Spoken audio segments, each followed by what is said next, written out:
Hello everyone, it's Old Guardian here.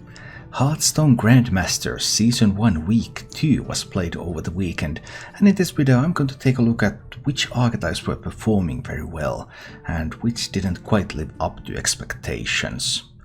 The starting point is this. This is what people were bringing. And people were bringing Cyclone Mage in huge numbers. 24 Cyclone Mages, that's half of the field was Cyclone Mage.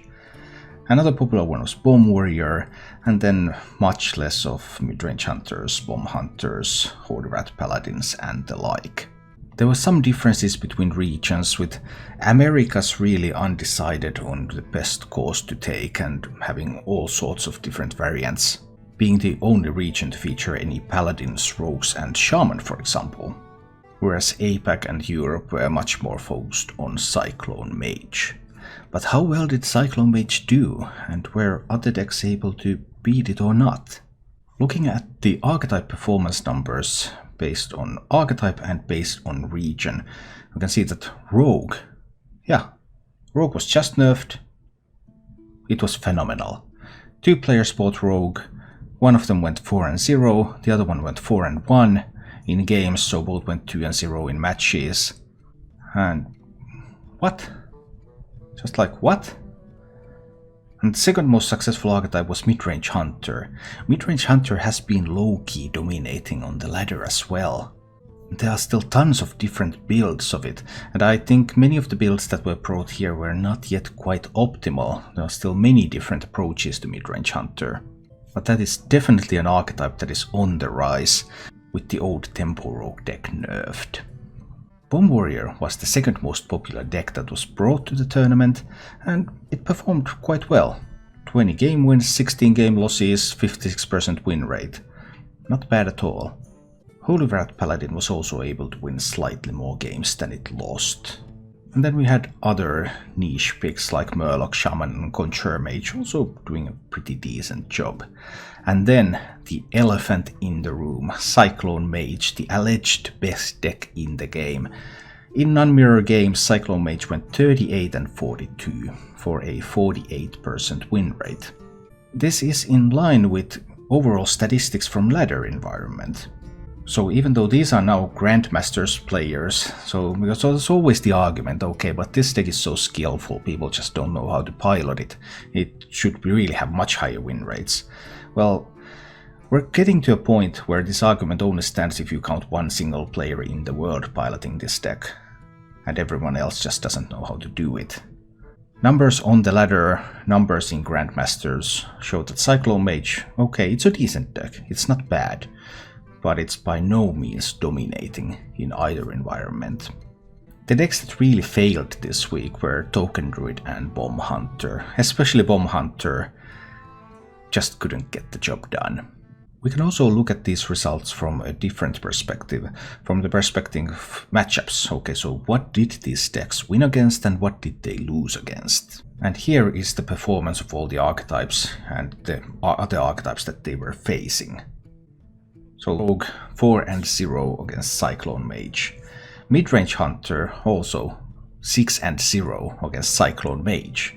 So these decks that were very good at preying on Cyclone Mage were the ones that were very successful this week. So that on the other hand means that what about next week? If people don't bring as many Cyclone Mages, then these decks that were successful in preying against that, then they might not be able to perform as well in a different meta. Bomb Warrior also had a positive record against Cyclone Mage, going 16-12 against it, although that matchup was clearly more even. Bomb Warrior could not take on Conjure Mage, but it was okay against Holy Rat Paladin, okay against Midrange Hunter. Bomb Warrior still a steady performer.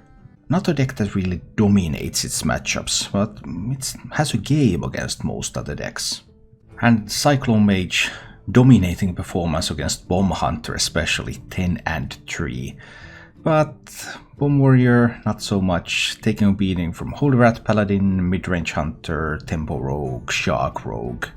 The deck has its upsides, but it also has its weaknesses.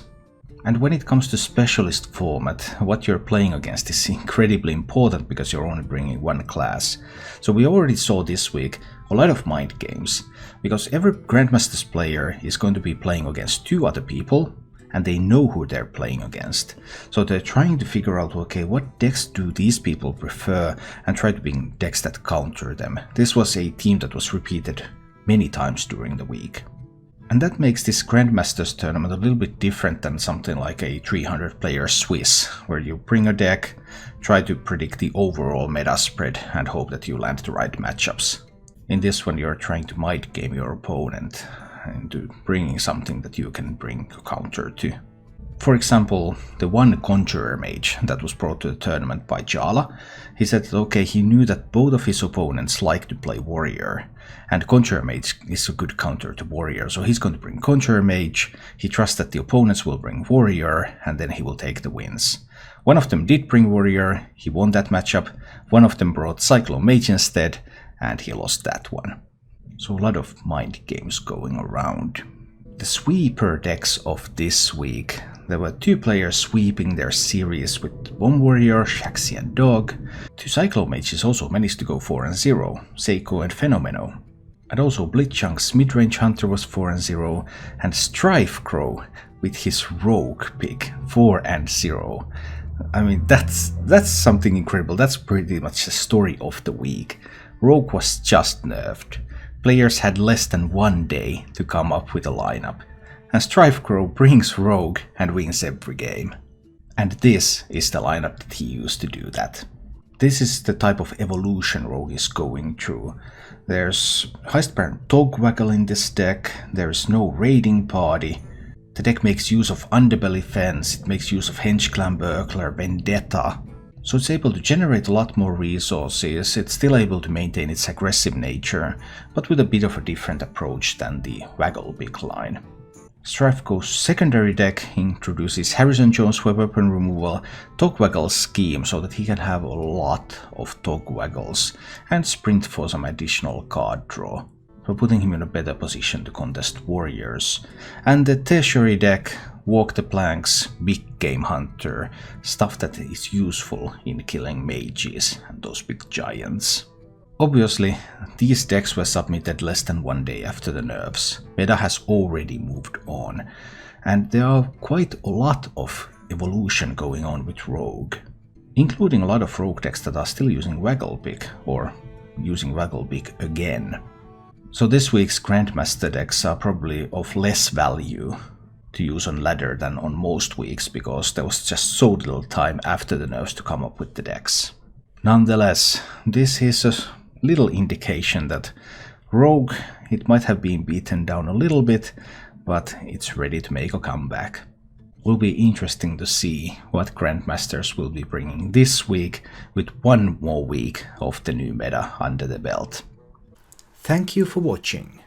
If you enjoyed the show, please click the like button and subscribe to my channel for more.